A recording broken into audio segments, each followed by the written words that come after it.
photos, you can look across there. You can see the battery that we were at a few minutes ago. And then I'm not sure if that's a great redoubt over there or not. We're gonna have to find out when we get over there. And I'm still not sure what that is. That house, that structure right there. What a wonderful view, though. Wow. So you can see the Shirley house back across there. So that was the Union line. The blue marker before is as far as the Union advance.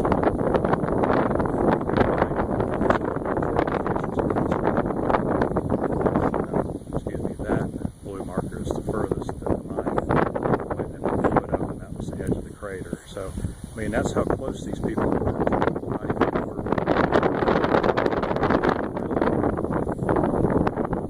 You know,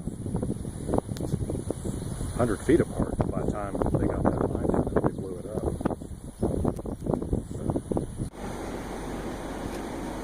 There's a little video of the Wisconsin Memorial, pretty impressive.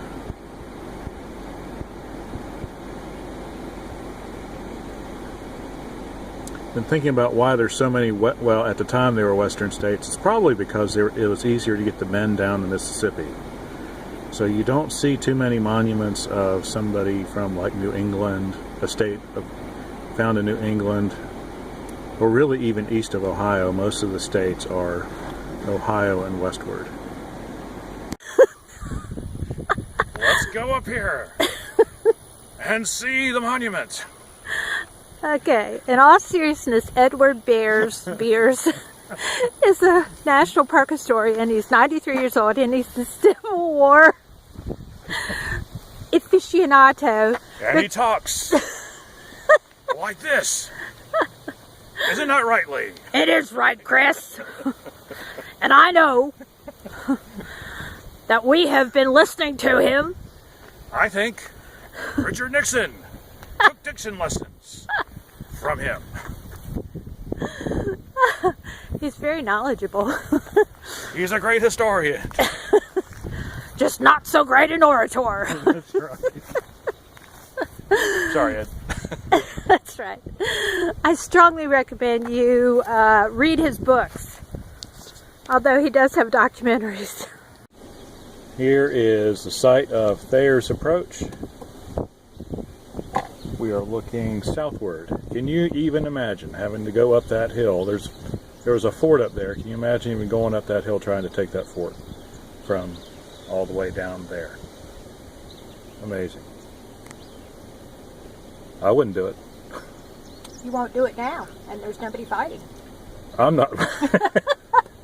If it was a little better mode, and we had a lot of time, I would, but because I can see that there's print on those markers up there that's facing this way.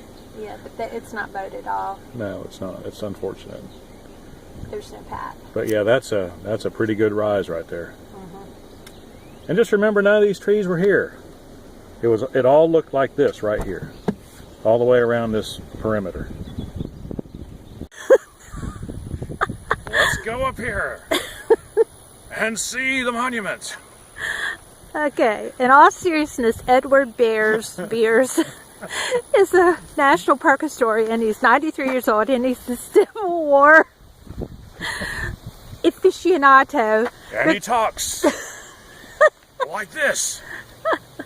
Isn't that right, Lee? It is right, Chris. And I know that we have been listening to him. I think Richard Nixon took diction lessons from him. He's very knowledgeable. He's a great historian. Just not so great an orator. That's right. Sorry, Ed. That's right. I strongly recommend you read his books, although he does have documentaries.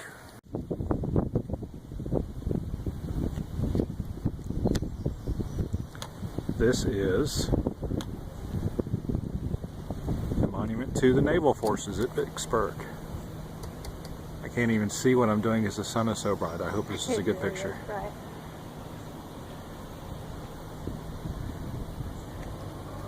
And if you would like to pause the video at any point here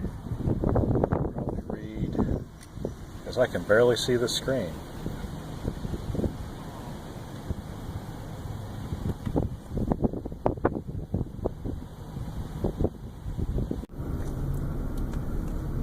Coming in to the USS Cairo. Cairo. That's very impressive looking. USS Cairo, which was, I think, a type of submarine. Is that what they said? Ironclad. Oh, an ironclad. Okay. And they have preserved it in this wonderful, wonderful museum. There's a lot of it left. We went and saw something. Well, no, we've never seen an ironclad. This is really impressive. There, so you can see it. Out of wood, covered with iron. So, yeah. Great piece of Civil War history here. Look at the tent that they've got covered with it. Pretty awesome. The stern. It's kind of like an F-15. It's got two rudders. Yeah. How about There that? you go. A precursor.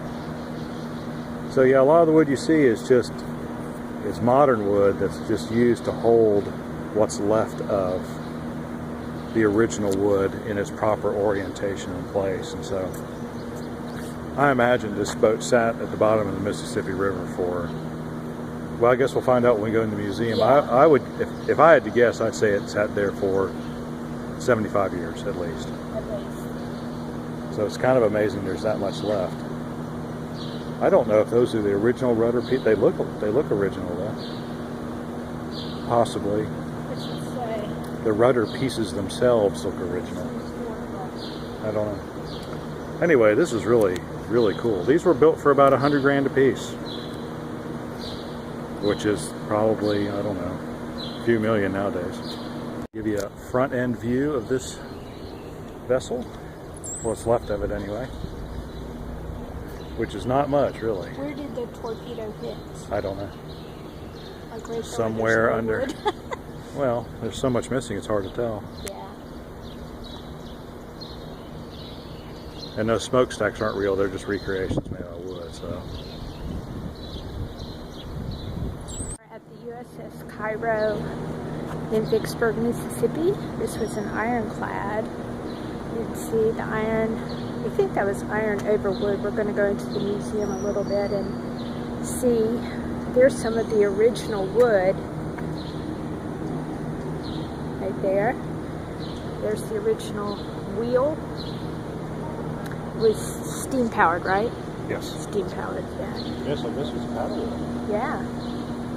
So apparently with the iron on it, it bowed so much they had to put hog chains up to keep the center from bowing up in the middle.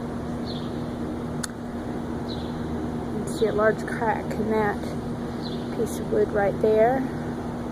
So anyhow, I was telling Chris that I thought that you would feel pretty safe on an ironclad ship, except the bottom part is made out of wood.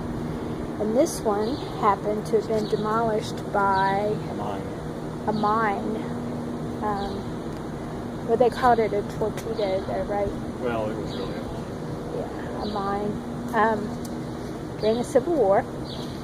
And so I said that would have taken away the security that you would have from the ironclad. And so what did you say about that, Chris? I said the Confederates found its Achilles heel. Yes, I just can't help it sometimes. I tell you.